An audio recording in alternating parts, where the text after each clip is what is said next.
Okay, guys and girls, apologize for the setting. We get the stars if and when we can get them. But I finally have him here, the two-time world champion, WBC super middleweight champion of the world. Sugarboy, Thulani, which one do you prefer nowadays? Both of them. Both of them? Yeah. Okay, we like to go back to the start. So tell us about the first time you put on the gloves. You know, the first time I put on the gloves, in fact, while I was still young, I have born from the farms. So I used to look after cattle, and the boys that we were growing with used to fight. So then I was a fighter. Then my brother told me that if you will do things like this, people are gonna kill you. You better go to boxing.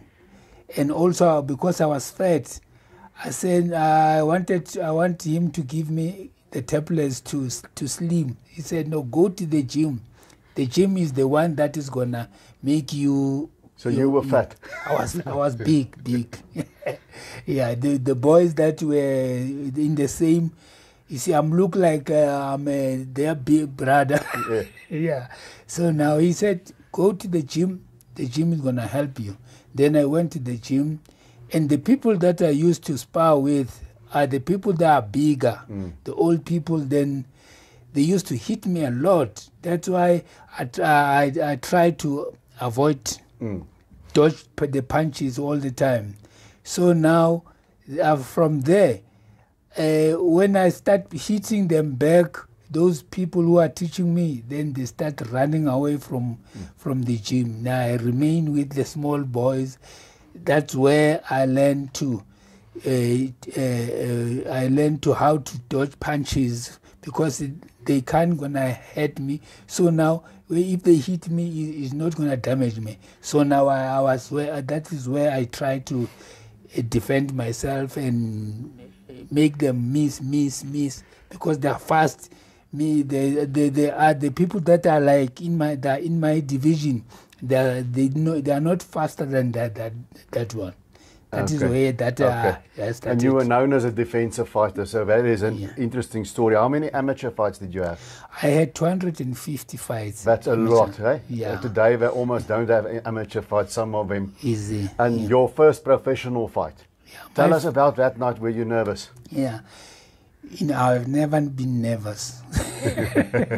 My first fight I was fighting Zulu. I forgot his name. It was I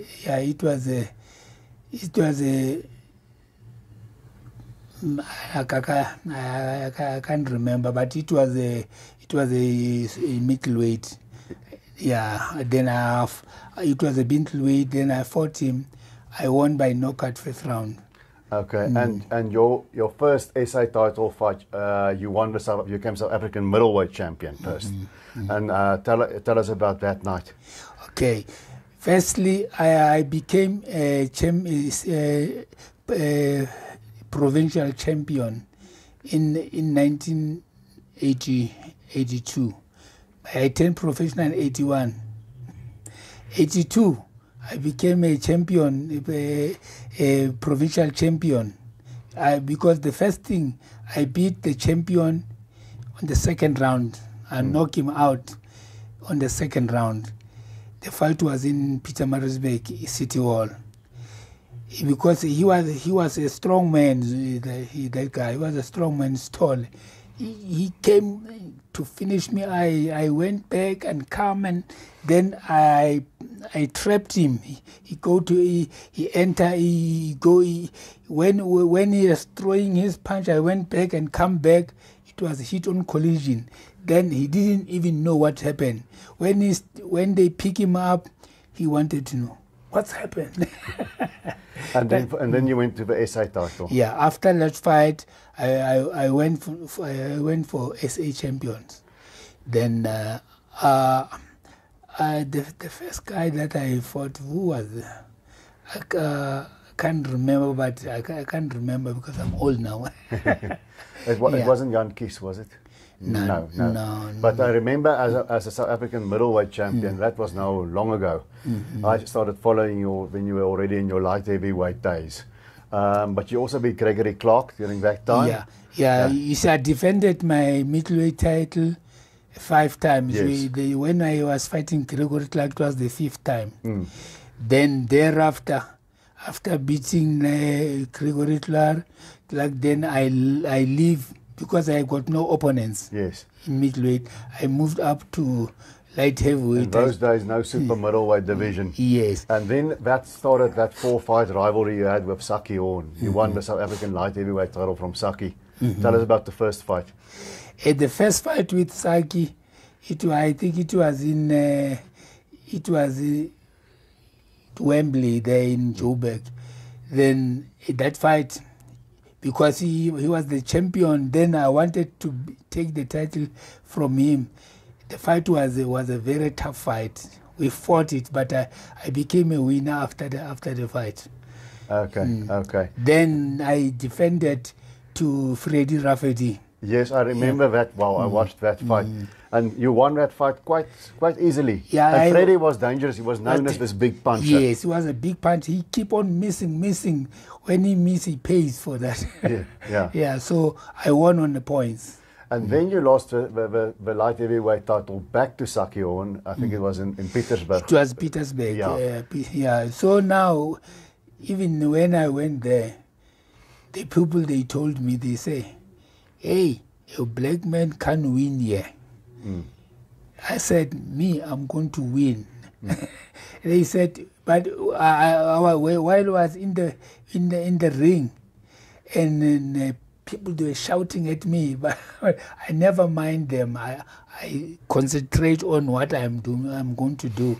Then, in fact, I didn't lose that fight from Saki Horn the second time. It was a controversial decision.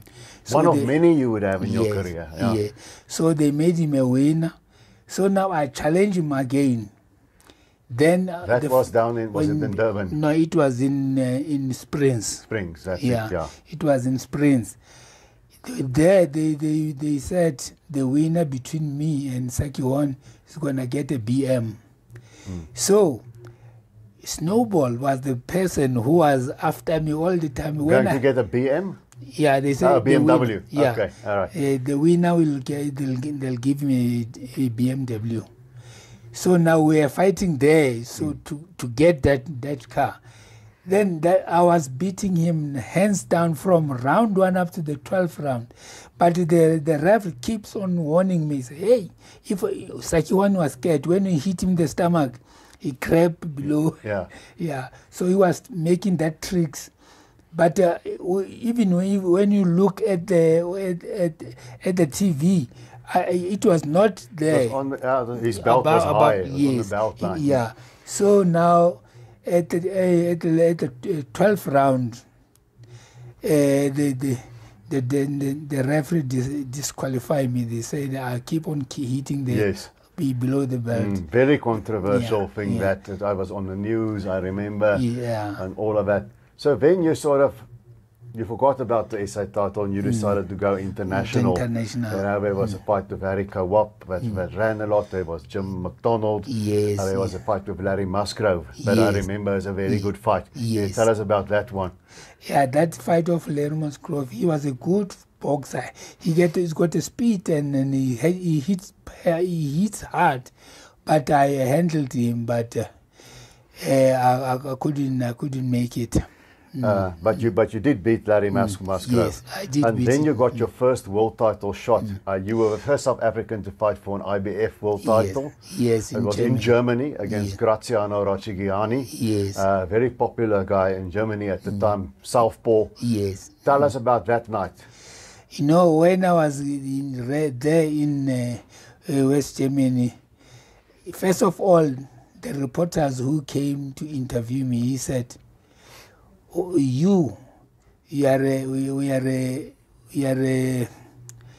we say I'm selling my people, because in South Africa a black is not allowed to fight a white man. By then it was already. Yeah. I said to him, hey, look at my fights. All my fights, the most are the whites. Yeah. How can you say I'm selling people by coming and fight Graciano? Then he said, yeah, you selling your people. I said, don't worry, I don't care about but I'm going to do what I'm going to do in the ring. Then I fought Graciano. He was a tall guy, moving southpaw. But the fight, to me, I didn't lose that fight. But when they said, because I was fighting him in his hometown, so they made him a winner. So it was no problem. Then thereafter, I challenged again in Italy. I fought in Italy. Yeah, we was fighting between. There was Mike Peake, Tony Harrison. You had a very good fight against Nicky Walker. Nicky Walker. We talked about it just now in Sun City. Yeah, now, that was probably one of your best performances. And I think part of it is also styles. You know, Nicky Walker came forward. Yes. You like fighting guys that are aggressive and try and knock you out. Easy. That's easier for you, I think. Yeah, it was easier for me. When you come to me, that is where I can handle you. Yeah. But the boxer is running away. He's giving me a little bit of trouble. When it was your second, in between, you went to Colombia. You fought John Jarvis. That's a fight that I also remember well. We fought you one on points. They gave John Jarvis the decision. Yes. Another bad one. Yes. You come back. You fight Saki Horn for the fourth time. And that time you beat him. You did everything but knock him out. We won him every round. He even said that thing was troubling him all the time. When he sees me, he said, hey, why don't you fight me? I say, Saki, you are a champion. Why you want to fight a challenger? Carry on. Even when I was going to fight John Chavez, Saki Horn was fighting in Miami. He was fighting Uriah Grant, also for IBF Intercontinental title. I was there when he fought that guy. Then he lost. Yes. Then the next day I moved out to Colombia where I was fighting John Chavez. And the fourth fight of Saki, that was the end of it really. And Saki retired after that. After losing to you the fourth time. That was Saki's last fight. He retired. You became friendly after boxing? Yes, we were friends. In fact, we were not fighting. Sports is the sports. We didn't have grudge each other because that is the thing that we are doing, you see. Okay. And there was a tragic end there to Saki as well. We're not going to talk about that today. But anyhow, so you get your title shot number 2. This time is in Italy, once again for the IBF title. American guy by the name of Lindell Holmes. Lindell Holmes, That was not your best night. No, that guy, yes, he was a puncher, Lindell Holmes. He was a puncher, but I handled him, but they made him a winner. So that was the Lindell Holmes fight. And then there were a couple more fights. You defended the SA title. I believe the super middleweight division came in. You became champion there. It was a better weight for you than light heavy. Yes. And you beat Suen Botha for the super middleweight title. So now you're a free-weight South African champion. Middleweight, light heavyweight, back down to super middle. And then you got a third title shot, this time for the WBO in England, and by then Willie Tawil used to train you, and then Nick Durant started training you. Before we get to the fight, the differences between Willie Tawil and Nick Durant, what made the move? In fact, Willie was the person that Nick was the guy that who wants to help us and getting us as sponsors. Then Willie was trying to push him aside. Then I said to Willie, no, don't push this man away. Let him come here. He said, no, I'm the one. I said, no, Willie. Now I'm going to work with him now. I said, Nick, come and I'll teach you how to, because he was still a small boy. He likes boxing, but he doesn't know it. So I'll teach you. I said, I will make you my manager. Come and so work you with train the trainer. I trained the manager. And of course, Nick Duran's story is now well known. He became the most prolific, successful trainer, world champion in South Africa.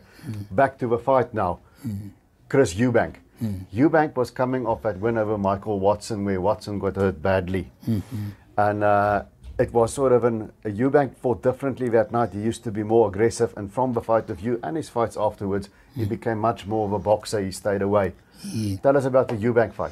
You see, that Eubank fight, because Eubank, in fact, he wanted to, he thinks he's going to knock me out. When he chose, because before when you're making a mandatory defense, they gave you 5 people to choose which one you think is better to win. Then he chose me. He thought I'm going to be an easy opponent. Then he got a surprise when he came to the ring. He tried by all means throwing his big punches, but he kept on missing. Then he dropped me. In the 5th round. In fact, he trapped me. He came and said, then I went back. I went down. He didn't throw a punch. When I tried to wake up, he throws his right. Then he caught me. I fell down. And okay, you lost a split decision that night against Chris Eubank. The world title fights is still not going your way. It gets closer and closer. Yes. And then there was this big rivalry going on at the time between Nigel Benn and Chris Eubank. So Nigel Benn starts fighting all the guys Chris Eubank fought to try and one-up him. So you get to fight Nigel Benn. That was, I remember that fight, 92. I think it was 92. Yes. I was in the military then, I watched it there. And you beat that fight. You beat Nigel Benn quite well. And in England, the referee scores. And then they give it to him by half a point. You know what is happening there? On the 5th round, I hit him on the head. Then I broke my hand. But I didn't show him. I kept on moving. When he comes and I'm just saying like this, then he move away. I'm giving a left. From the 5th round up to the 10th round, I beat him hands down with the left. You can see that thereafter, after the fight, the ref just hold up his hands like this, made him a winner. Yeah, that was a very bad decision. How did you feel after that? Did you feel, oh well, the hell with this, I'm giving up, or you? Yeah. You see, me, I'm not a person that when things not going well, just say I must stop. No, I'm not. I keep on trying till I'll get what I want. Then they made him a winner. After that, they said to me, the winner between me and Nigel Benn is going to fight Chris Eubank again. But because Eubank and Nigel Benn, they are draw cards in England. With the politics of boxing once again, like today. So they said, okay, they made him a winner by half a point. From there, he signed by Don King, and Don King also signed me. Yes. He said he's for the world title, I'm gonna fight for him, nobody else. He kept me for 2 years while he was still busy making money with Nigel Benn, not because I was number 1, but he never gave me a chance. Then he was forced to say, if you don't defend to Malinga, we'll strip your title. But in between, a lot of things happened in between as well. You went back here, you defended SA title, guys like Mohammed Isaacs, Martin Opperman, those guys that couldn't really hang with you. You end up fighting Roy Jones Jr. When he was moving out to super middleweight. Only fight you got knocked out. In fact, I was not knocked out. You got up, but they waved it. You know what happened there in Miami, because it was very hot. So the ring was wet. I was sleeping. Roy Jones was trying to catch me with the punch, but he didn't catch me with the punch. Then I fell down. When I tried to stand at the gloves, I hit. Then I just felt like the referee thought just stop the fight. And Roy Jones, though, is an all-time great, modern great, I think. But he's very fast. He's fast, That's something you could notice with him immediately. He's very quick. And then people sort of I thought, okay, this is now the end of a career. But you got a few wins back, and then you got a title shot against Nigel Benn for the WBC title. And I remember, you know the thing styles make fights. I thought you were going to win. So I drove to somebody who had that at the TV. I was still a student when I didn't have a TV, so I had to go and find that. And I thought you were going to win because I just think Nigel Benn can't beat you. His style is wrong for him. And as you go into that fight, you listed there on the TV screen as 37 years old. But that was not the truth. How old were you, in fact, when you fought Nigel Benn? When I fought Nigel Benn, I was 40 to 96. I was 40 years old. 40 years old, right? So that only came out after the fight because you did something with your ID or whatever to get a license. Use somebody else's ID. And, no, I didn't use somebody's. I used my. Even when I was taking my ID, I dropped my ears. Yes. Yeah, because those days. Yes. You remember the government used to make us pay. You have paid. You have paid. There was something that we were paying for it. Yes. If you have a ID, you have an ID, then there is money that you are paying. Now I was avoiding that because I was still at school. Then I dropped my year by 3 years. I said. Okay. Okay. But you beat Nigel Benn that night. Tell us about the fight. What is one of the great performances in South African boxing? You know, of all these great performances: Mitchell against Lopez, Correa against Klitschko, Bungo against McKinney, and Malinga against Benn. Fight number 2. You see that fight. Because I was so hungry, I was hungry for that fight because I knew very well that Nigel Benn never beat me. And I even told Rodney, I said, Rodney, Berman, I said, Rodney, I've got a good news for you, because he said to me, the fight, we signed a contract, he said the fight is going to be the certain date. Then while I was there at home praying, asking God what I should do, then the Lord tell me that the fight is going to be postponed to the other day. Then, and also I'm going to be a winner. Then I make an appointment with Rodney. I said, Rodney, I just want to see you. I've got good news for you. He said, okay, come. Tell me what is happening. When I came to his office, I prayed. I prayed in my language. Thereafter, I said to Rodney, God said you got a new champion. Rodney laughed at me. He said, oh, okay, it's good. I said, he said also, the fight is not going to be on the date. He said it's going to be, the fight is going to be another day. He said, Sugarboy, listen here, you signed the contract. I said, yes, I did sign the contract. But the Lord said the fight is not going to be there on that day. He said, okay, if you say so, okay, go. I said, okay. Then the other thing is this, God said, the money that you gave me is not the one that God gave you to give me. Rodney was shocked. What you say?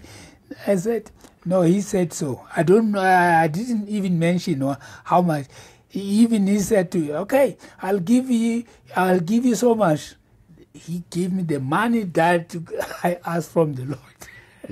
I've heard the story from Rodney as well. He says he'll give you that money if you win. No, he said the money that you gave me is not the one. Okay. That he gave you. Yeah. So now, and also you're going to be a champion. Yeah.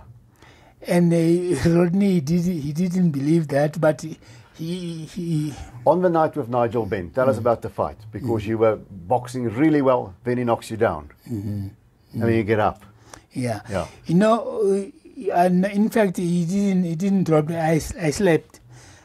When he dropped the punch, then I slept. I went down.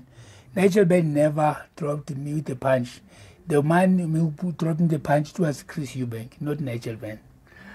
But anyhow, so what did you do? Did you do anything different in the second fight with Nigel Benn? I did the same thing, but in fact, I was training very hard. I was building my shoulders I was chopping wood. When I was using my jab all the time.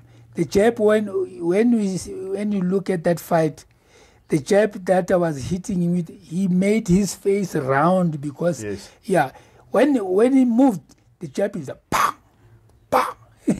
Then that is the thing that made me to win the fight. And you even scored a flash knockdown in the last round against Benn.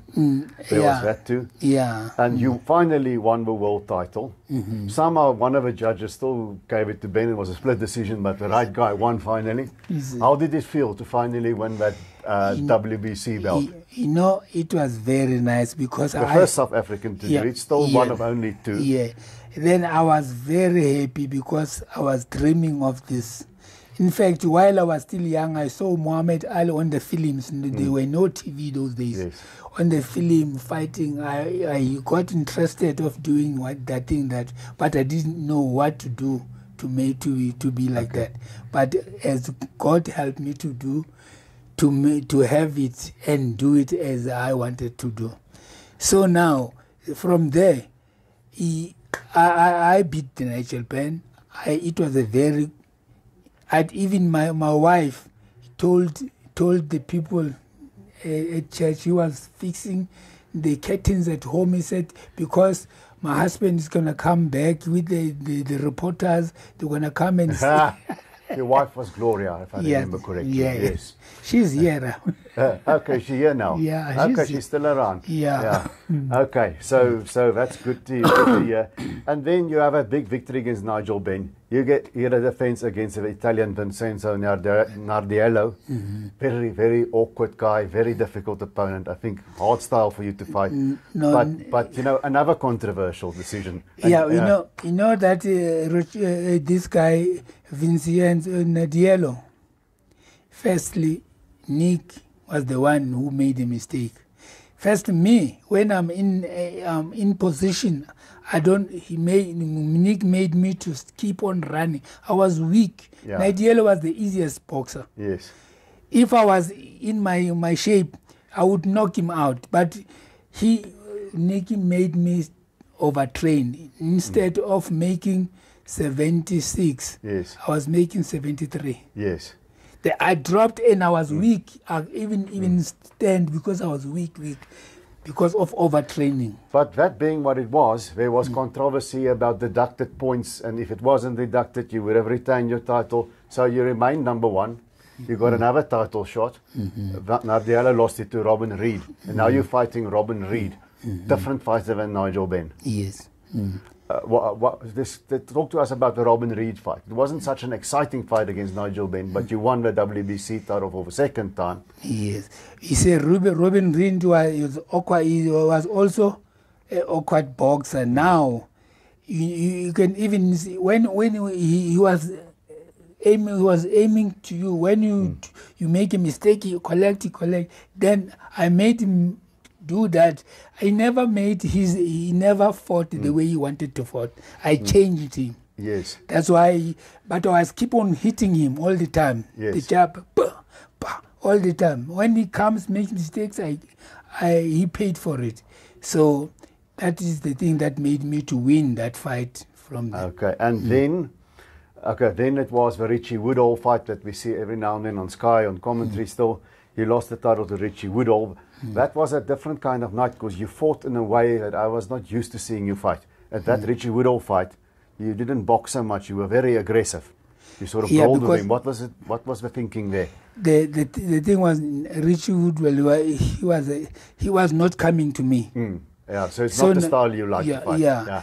Now, if the man can't go to you, you must go to him.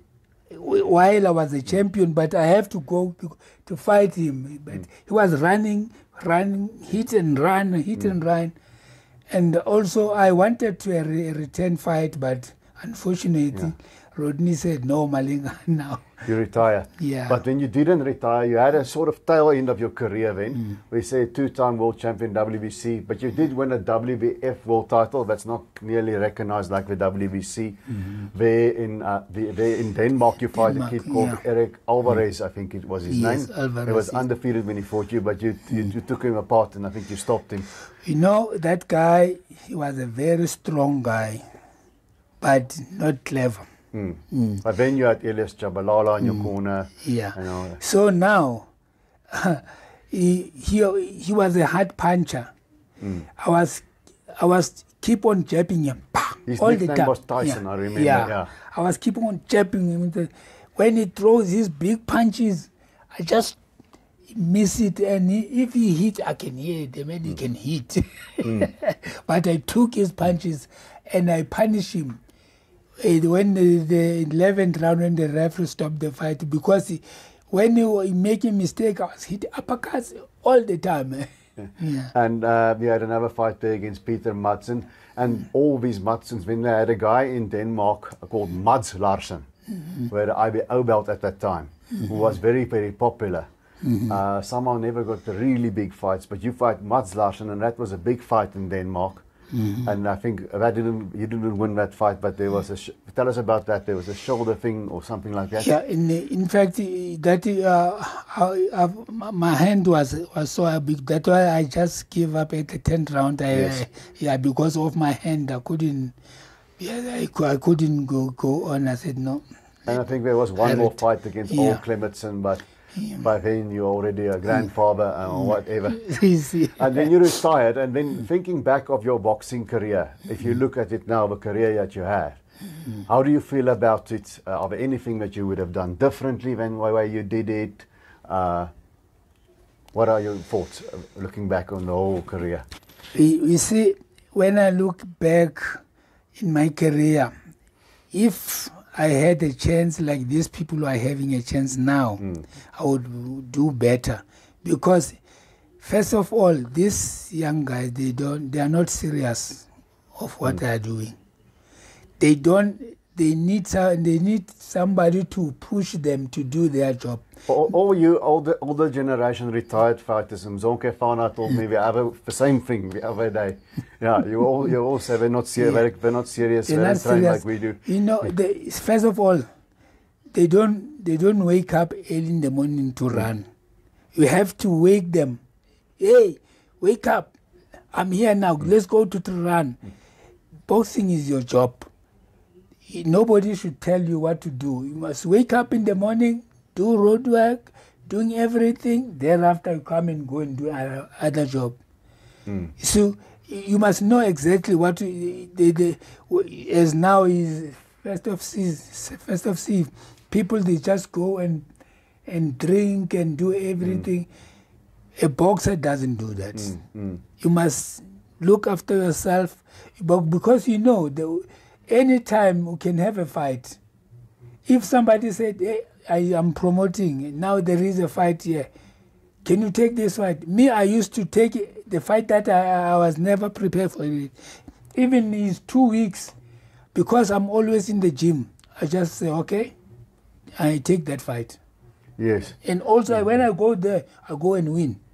Yeah, and you're from a big boxing family. We've got South Africa quite a few boxing families, like the Tawils, for instance, but there's also the Malingas. So it's Maxwell Malinga, it's Jabulani Malinga, it's you, it's Vusi Malinga, it's Peter Malinga. Who did I miss?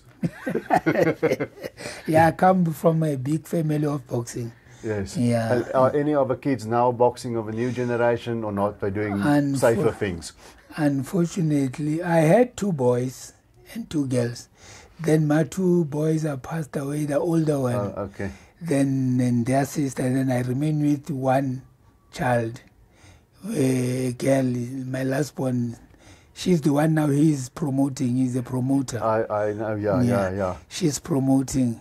So she's the one that is pushing the legacy. I'm surprised she's not boxing, because these days everybody's daughters are boxing, and I don't know what the sons are doing. Maybe playing soccer or rugby. She wanted to do boxing. I said, no. I don't want to go to boxing, because boxing, people gonna hit you. You see, they're gonna damage your face now. And the one thing about you that you did very well, and Lyndall Holmes even said so, he slips a punch really well. And you said you were being hit by bigger guys, so you learned that. So was it something that you were taught? Because you had a style like the other fighters don't have. You had sometimes with Nigel, Benn, you fight like that, and sometimes you put the shoulder here and you do this thing. Where does it come from? Is it something you invented? Was it taught? No, nobody taught me about that one. It was in.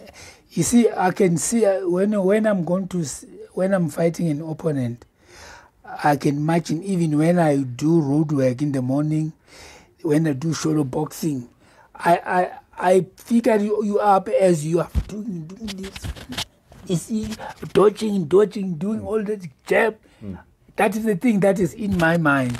Now, these boys are not, they want to be taught, no, do like this, jab like, no, me and nobody taught me how to jab. Because, you know, if a man is in front of you, let him, keep him away from you by punching him. And also, you know, you won world titles, major world titles in your 40s. and you're one of the oldest men to win a world title. One can go look it up. You will have Bernard Hopkins on top, obviously, and there's George Foreman, and Manny Pacquiao is there. And this man is also there. If you Google him, you're among those guys that won world titles at a very late age. And do you think part of the reason why you were able to be successful at such a high age is because of the defensive moves? Or I can say, if you used to persevering, I was persevering what I want to do. I work hard for it. So now also to think, when you fight, try by all means to defend yourself. Don't get hurt. So hit people, but not get hit. Hit and don't get hit. Yes. Hit the other guy more than he hits you, then you'll be successful in boxing. Guys, we're in YouTube land. We were talking earlier. This man is looking for footage of his fight with Nicky Walker years back. Somebody got the Malinga Nicky Walker fight somewhere. Post something on YouTube or reach out to me. We can get him some of those footage. You never know. It might be there somewhere. Okay, Nicky Walker, the one that I want to see that fight, because, hey, it was a good fight. It is a tough one. Yes, yes. How old are you now? I'm 67. 67. 67. How many grandchildren? Okay, my last daughter, she got 6. Yes. Okay. Then is that the one, because my late son's got 1 boy. Okay. Yeah, which means there are 7 in all. 7 in all. Okay, so there's a whole new Malinga clan, and we at least are going to be promoting. Sugar, thank you so much. It's such an honor to finally talk to you. You know, I've been watching you since I was a boy, and thanks for taking the time. Thank you for giving us all these wonderful memories in South African boxing and representing the sport of South African boxing so well. And we wish you all the best, and thanks a lot. Thank you very much. Thank you, sir. Very much, bro. Thank you.